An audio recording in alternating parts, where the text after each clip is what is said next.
Bonjour Alain Bougradubourg. Bonjour. Vous êtes président, entre autres, de la Ligue de protection des oiseaux. Ce rapport vous sensibilise. Il paraît pour la 10e année et la disparition d'animaux sauvages, c'est ça le problème, ne se dément pas. La première cause de ce déclin, c'est la dégradation de l'habitat. Voilà pourquoi l'homme est le premier responsable.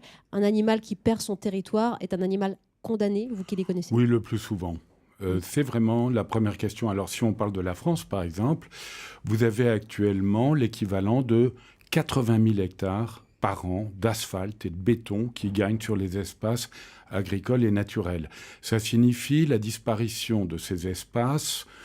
Ça signifie un département tous les 7 ans. Alors la question est simple. Quelle France voulons-nous pour demain ?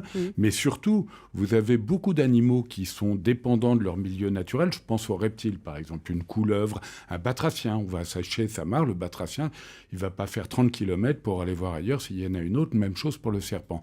Donc on voit bien que l'une des causes essentielles, c'est ce qu'on appelle l'artificialisation. Mais il y a également les espèces invasives.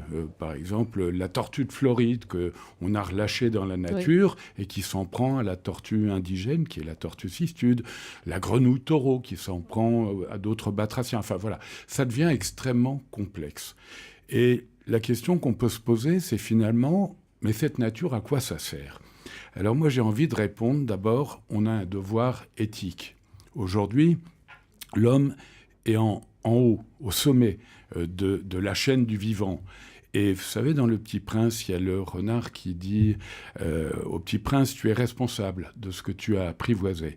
Eh bien, d'une certaine manière, on a apprivoisé, on a posé la main sur cette nature et on en est responsable, comme on est responsable de la Joconde.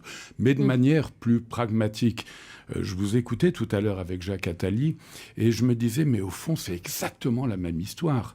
Ce qui se passe en termes économiques aujourd'hui, avec cette manière dont on s'accommode de l'avenir quasiment, eh bien, c'est la même chose avec la nature et les animaux. Et du reste, le commissaire européen à l'environnement disait, on pourra toujours renflouer une économie. On ne pourra jamais renflouer la planète.